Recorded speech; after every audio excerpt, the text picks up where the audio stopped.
Well, folks, it's not exactly a wonderful morning today. Yesterday, I was just informed that one of my neighbor's babies died of rabies. And the things they were describing was absolutely horrific. They told me that by the time this child was dying, she was literally barking like a dog. I was really pissed. And part of the reason I was really pissed is that nobody should be dying of rabies in the village here. In fact, rabies shots are almost like getting anti-malarial medication in the village. You only have to walk like maybe 5 minutes, get to the nearest hospital. They have plenty of rabies shots in my village. I know that might be different for other villages, but where I live, rabies should be the least of your concerns. And so when I got back home and I'm being told that this child died of rabies, I was shocked. So, folks, I am sorry I'm not bringing exciting news today, but I want to share with you this story. It actually gets a little bit more complicated than you'd think. And the reason I'm sharing this story is I've shared in the past that our villages are wonderful. Again, just look at my background. Look at all of this stuff. The villages are just wonderful. Like, I think these guys are almost ready. Yeah? Look at all that. The village is wonderful in so many ways, but, excuse me, it's not perfect. We still have a long way to go when it comes to so many issues. Like every other place on earth, no place has everything that is needed. Some things are working fine. There are many, many things that we still have to figure out. And it's things like this, especially, and now I'm talking to you about child welfare, that I worry about in the village. There's still quite a few gaps that are yet to be addressed.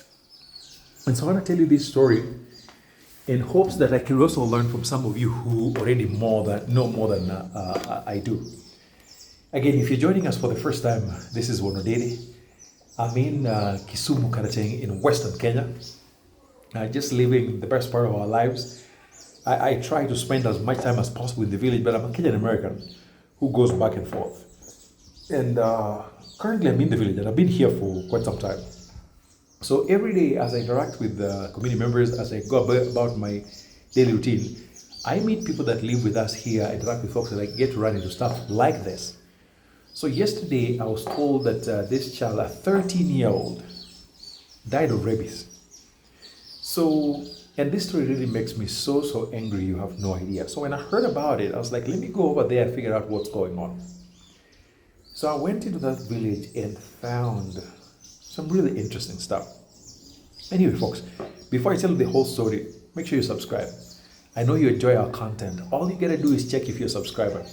And if you need help with returning to Africa, I'm here to help. All I do is connect you with people who know more than I do.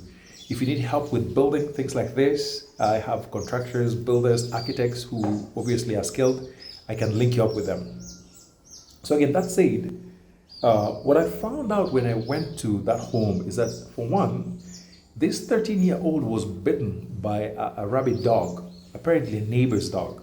And like with all of my stories, I do the best I can to mask the identities of people involved, so that way I keep some things private. So I won't tell you a whole lot of details, but I'll give you a general gist of what happened.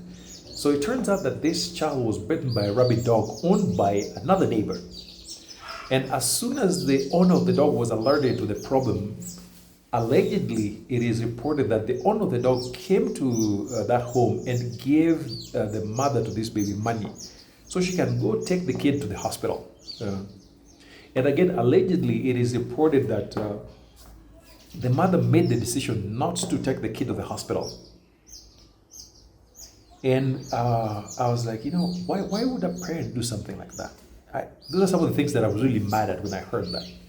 So when I got to that home, the first thing I noticed is that the level of poverty in that house is intense. The level of poverty in that home is intense. And so it was immediately clear that there was a whole lot more going on than just the idea of, hey, she was given money and she refused to take the kid to the hospital. In fact, I'm told one of the neighbors actually came over to try to intervene, to take the kid to the hospital. And those efforts also didn't work out. And by the way, just so you know, one of the things I love about the village is that if somebody has a problem around and people are aware that there's something going on, it is likely that somebody is going to try to intervene. In fact, like in my case, had I been aware of that kid, I would simply have gone straight, picked up that kid, could not care less what the parents say, taken the kid to the hospital. That's just how we do things in the village. And it's not like somebody's going to sue me. This is not America, where you don't touch anybody's kid just like that. In the village, if I run into something like that, I don't care what the parent is saying or doing. We'll get the kid will be treated, and we bring the kid back home, no matter what they're saying. But apparently the neighbor who tried to intervene went, but that didn't work out.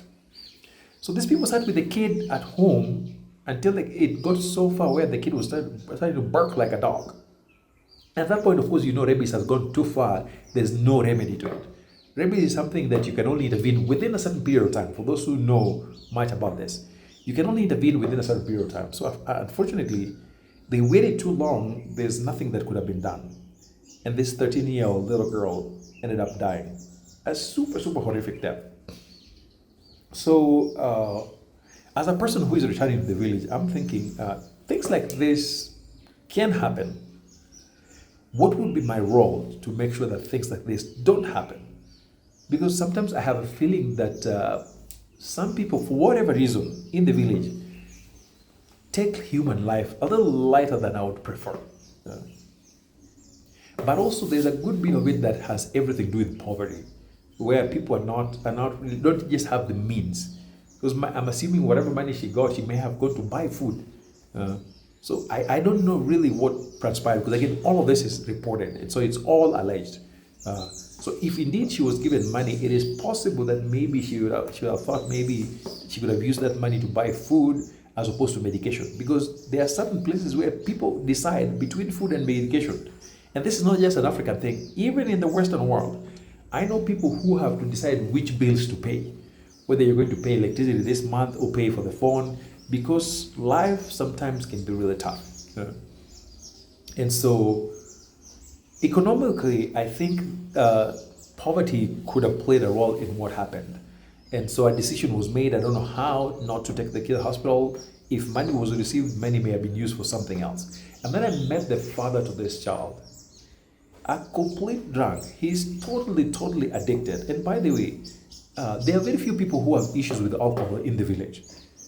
And unfortunately, in the village, we don't see addiction as a disease that needs treatment. We just say, hey, so-and-so is just making bad choices. So the father to this child is just one of those village addicts who he's drunk 24/7.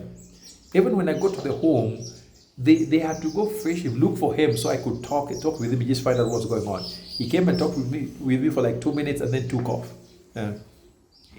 Complete drunk. He's a complete addict.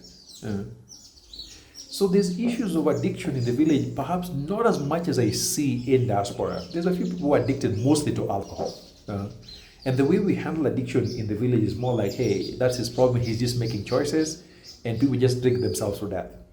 Thankfully, in my village, there are very few. In fact, I only know maybe 3 people who are of that kind in my entire village. I'm sure there are addicts all over the place, but yes, addiction to alcohol is an issue.